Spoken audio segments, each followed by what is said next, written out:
বেশি ভালোবাসতে হবে কাকে? নবীকে ভালোবাসতে হবে। কেমন ভালোবাসবেন? কিভাবে বুঝাই রে ভাই? বুঝানোর ভাষা আমার নাই।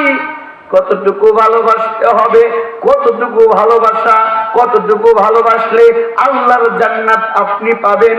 আসুন না, আমার রাসূল বলে আসহাবী কান নুজুম, আমার যতগুলা সাহাবী আছে এই সাহাবী হচ্ছে আকাশের তারার মতো। আল্লাহু আকবার বলেন। আকাশের তারা, আসহাবী কান নুজুম, আকাশের তারা। এই কথা সাহাবীদেরকে আমার নবী কেন বলেছে? এই হাদিসটা যদি বুঝতে চান তাহলে নাবিক অর্থাৎ যারা পানির পথে, সমুদ্র পথে যারা স্টিমার, লঞ্চ এগুলো চালায়, অথবা আগের যুগে যেতে হবে। আগের যুগে যখন ম্যাপ ছিল না, দুনিয়া চিনত না, মিশরে যাবেন, লন্ডন যাবেন, থাইল্যান্ড যাবেন, সবচেয়ে বড় কথা পাইলটদেরকে জিজ্ঞাসা করবেন এই পাইলট গুলো তাদের রাস্তা কিভাবে যাচাই করে। শেওলাট আসলাম মানিকগঞ্জ থেকে, তালুকনগর থেকে শেওলাট আসার সময় রাস্তা বানানো আছে, সুন্দর করে চলে আসলাম, কিন্তু আকাশে কোনো রাস্তা আছে? আওয়াজ দিয়ে বলেন। আকাশে কোনো রাস্তা নাই, কিন্তু প্লেন চলে কি চলে না? আপনি বলবেন রাস্তা লাগে, প্লেন তো উড়ে। আমি বলবো ভাই প্লেন উড়ে ঠিক আছে, সময় অসময় যেখানে খুশি সেখানে যদি উড়ায়, একটা আরেকটার লগে লেগে ধ্বংস হয়ে যাবে। কথা বলেন ঠিক কিনা? একটা আরেকটার লগে লেগে ধ্বংস হয়ে যাবে। এজন্য প্লেনের নিজস্ব একটা রাস্তা আছে না নাই? আওয়াজ দিয়ে বলেন আছে না নাই? প্লেনের নিজস্ব একটা রাস্তা আছে। পাইলট গুলো, আমার নবী বলেছে আসহাবী কান নুজুম, আমার সাহাবারা তারকার মতো। তারকা দেখে যেমন রাস্তা নির্ধারণ করে, তারকা দেখে যেভাবে নাবিকরা রাস্তা চলে, আমার নবী দেখে বলে আমার উম্মত আমি নবী থাকবো না। এমন জামানা আসবে যে জামানায় এমন খারাপ কাজ নাই যা হবে না। এমন জামানা আসবে ইন্নাল উলামা ওয়ারাসাতুল আম্বিয়া, আমি যাদেরকে ওয়ারিস বানালাম সেই আলেমদেরকে জেলে ভরা হবে না। এমন জামানা আসবে আলেমদের দেশ ত্যাগ করানো হবে, জেলে ঢুকানো হবে, আলেমদের মুখ বন্ধ করা হবে, আলেমদেরকে মামলা দেয়া হবে, হামলা করা হবে, জুলুম করা হবে, কোরআনের কথা বলতে দেয়া হবে না। কোরআনের কথা বললে তার 144 দ্বারা জারি করে বন্ধ করে দেবে। কিন্তু ওই জামানায় আমার উম্মত গুলো আমার জান্নাতে কিভাবে যাবে? আমি নবীর পথে কিভাবে চলবে? বলে আসহাবী কান নুজুম। যখন তোমরা আলেম পাইবা না, যখন তোমার চলার পথ কঠিন হয়ে যাবে, তখন কোরআন খুলবা, হাদিস খুলবা, হাদিস খোলার পর আমার সাহাবা গুলাকে পাইবা। আর সাহাবারা যেভাবে চলেছে সেভাবে যদি চলো, ওই তারকা দেখে নাবিক যেমন রাস্তা ভুল করে না, আমার সাহাবী যেভাবে চলেছে সাহাবীদেরকে অনুসরণ করলে তোমরাও ভুল করবে না। আল্লাহু আকবার। এই জন্য আমার নবীকে কেমন ভালোবাসবেন সেটা সাহাবীদের একটা দৃষ্টান্ত আমরা দেখে আসি। 2 মিনিট সময় তো দিবেন আপনারা। রাগ করতেছেন নাকি? কে কে রাগ করতেছেন? তো হাত তুলে দেখান।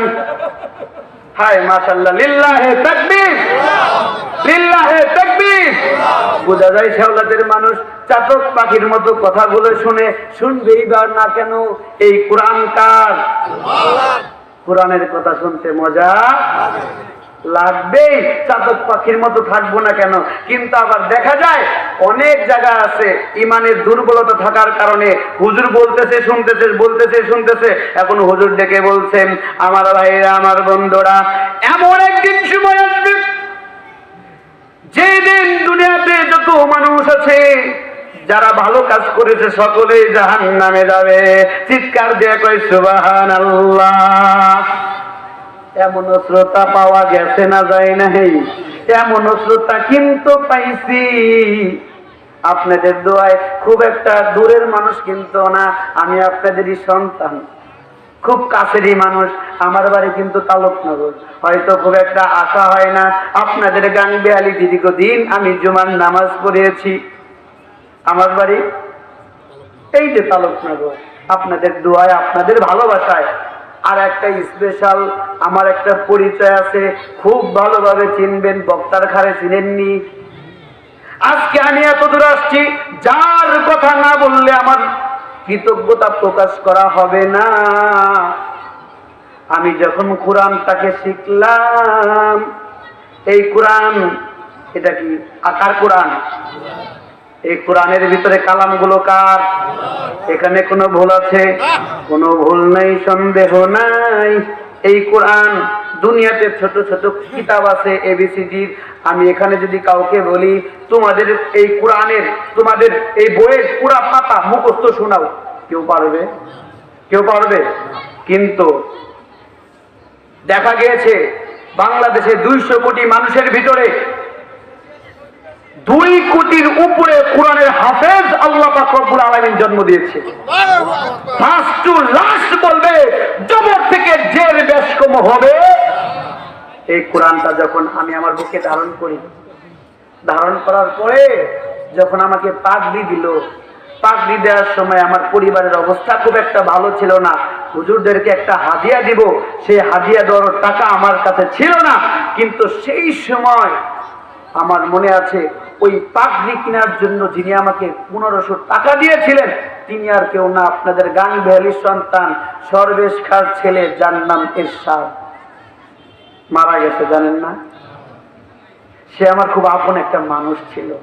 সে আমার বোনের জামাই, আমার দুলাভাই ছিল।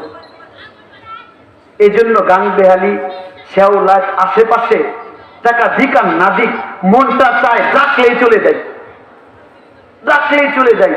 আজকে সারাদিন আমি সকাল থেকে এ পর্যন্ত হয়তো চা ছড়া এ পর্যন্ত কিচ্ছু খাই নাই, চা ছড়া কিচ্ছু খাই নাই। কোরআনের মাহফিলে বসে বলি 7 দিন ধরে একটানা প্রোগ্রাম করতেছি। আমার গলা দেখে বুঝতেছেন 7 দিন ধরে একটানা প্রোগ্রাম করি। আজকে কোরআনের কথা বললে বিপদ, একটু আগে বলছি না, বিগত স্বৈরাচার পালিয়েছে। এই স্বৈরাচার পালানোর আগে আলেমদের পিছনে একটু একটু করে আল লাগাই দেয়া গেছে। কথা বলেন না কেন? আমার পিছনেও ছোট করে একটা আল লাগাইছে, এমন একটা আল লাগাইছে।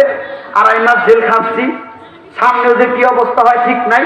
আজকে বইছিলাম সকাল থেকে রাত পর্যন্ত, ধরে ধরে বাপ একটা আমার হাজিরা মিস হয়েছিল। হাজিরা মিছিলে ওয়ারেন্ট বাইরে না, মনটা পড়ে আসছিল খোদার কসম আপনাদের মাহফিলের দিকে। শুধু এই মাত্র একটা মাত্রই কারণ, এখানে এই মাটিতে আমার প্রাণপ্রিয় দুলাভাই যিনি শুয়ে আছে, আমার বিশ্বাস আমি কোরআনের কথা বললে, আল্লাহর কাছে দোয়া করলে আমার মনে হয় আল্লাহ ওই কবরটা জান্নাতের বাগিচা বানাই দেবে। আমার পিছনে তার অনেক শ্রম ছিল, অনেক ভালোবাসা ছিল। তো এই মানুষটা ওখানে শুয়ে আছে, মনটা এখানে পড়ে আছে। শেওলার গান বিল ডাকলেই আলহামদুলিল্লাহ, ডাকবেন দেখবেন বান্দা হাজির। আমি আপনাদের সন্তান, বাহিরে যেভাবেই যাই না কেন, বাহিরে খুব যায়, আপনাদের এখানে আসছি, বলবেন টাকার জন্য আসছি, কিচ্ছু না। কয় টাকা দিবেন? কয় টাকা দিবেন?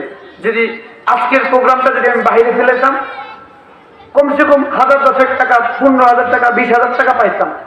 কিন্তু আজকের প্রোগ্রাম আপনাদের এখানে রাখাতে, এটা টাকার সম্পর্ক না, এটা ভালোবাসার সম্পর্ক। আল্লাহর কাছে দোয়া করি, আল্লাহ যেন এই ভালোবাসা মৃত্যুর আগ পর্যন্ত শেওলা, গান ভ্যালি, তালুকনগর আমাদের ভিতরে আল্লাহ যেন এই মোহাব্বত মৃত্যু পর্যন্ত আল্লাহ যেন এই ভালোবাসা বৃদ্ধি করে দেয়। সকলে বলেন আল্লাহুম্মা আমিন। এটা কোরআনের ভালোবাসা, কোরআনের কথা শুনলে শুনতেই মন চায়। তো যে কথা বলতেছিলাম, ভালোবাসা সাহাবাদের থেকে শিখবো। কেমন ভালোবাসা? আল্লাহ রাসূল যখন মক্কায় যখন দাওয়াত দিতে পারলেন না, ঠিক ওই সময় আল্লাহ আদেশ করলেন, নবী মুহাম্মদ আর দেরি করার সময় নাই, তুমি মক্কা ছেড়ে যাও, তোমার মাতৃভূমি ছেড়ে দাও, তুমি মদিনায় হিজরত করো। মদিনায় যখন গেছে, আল্লাহু আকবার, ওই যে একটা কথা আছে না, কাছের ফকির গ্রামে ভিক্ষা পায় না। রত্ন যত বড়ই হোক, মাওলানা দেলওয়ার হোসেন সাইদি বাংলাদেশের গর্ব, মিজানুর রহমান আজহারী যুবকদের গর্ব, বাংলাদেশের গর্ব। দেশ ছাড়া বাহিরের মানুষ রত্ন চিনেছে, কিন্তু বাঙালি রত্ন চিনে নাই। আল্লামা দেলোয়ার হোসেন সাঈদী 50টা দেশে কোরআনের কথা বলেছে, 50টা ভাষার উপরে পিএইচডি করেছে, হাজার হাজার মানুষ তার হাতে কালেমা পড়েছে, কিন্তু নিঃশেষে তাকে জেলের ভিতরে আবদ্ধ থেকে দুনিয়া ত্যাগ করতে হয়েছে। কথা বলেন। নবী মুহাম্মদ মক্কা ছাড়তে বাধ্য হলেন, মক্কার মানুষের অত্যাচারে চলে গেলেন মদিনায়, কিন্তু মদিনার মানুষ চিনতে ভুল করে নাই। আল্লাহু আকবার বলেন। বিশাল সুস্বাগতম দিয়েছে। স্বাগতম দেওয়ার পরে সবাই নবীর সাথে দেখা করে। নবী এই জেনেন একটা বই আপনার জন্য হাদিয়া, নবী একটা কাপড় হাদিয়া। মক্কা থেকে তো কিছু নিয়ে আসেন নাই, সবাই শুধু নবীকে হাদিয়া বা দেয়। কেউ ঘর বানায় দেয়, কেউ বাড়ি বানায় দেয়, কেউ খাবার দেয়। রাতভর সবাই শুধু নবীর সাথে দেখা করেছে। কিন্তু সেই দিনের একটা কথা বলি, সবাই দেখে যাওয়ার পর 8 বছর আর 10 বছরের 2টা বালক নবীর কাছে আসছে। নবীর কাছে আইসা ডেকে কয়, ও নবী, আপনার কাছে একটা কথা জিজ্ঞাসা করতে চাই। নবী ডেকে বলে, তোমরা তো ছোট, তোমরা কি জিজ্ঞাসা করবা? নবী ডেকে বলে, তোমরা আর কি জানতে চাও? এখন ওই বালক ডেকে বলে, নবী, আমরা জানতে চাই, মায়ের কাছে শুনেছি মক্কায় আপনাকে অনেক কষ্ট দিয়েছে, আপনি একবার বলেন না মক্কার জমিনে আপনাকে সবচাইতে কে বেশি কষ্ট দিয়েছে, তার নামটা একবার বলেন।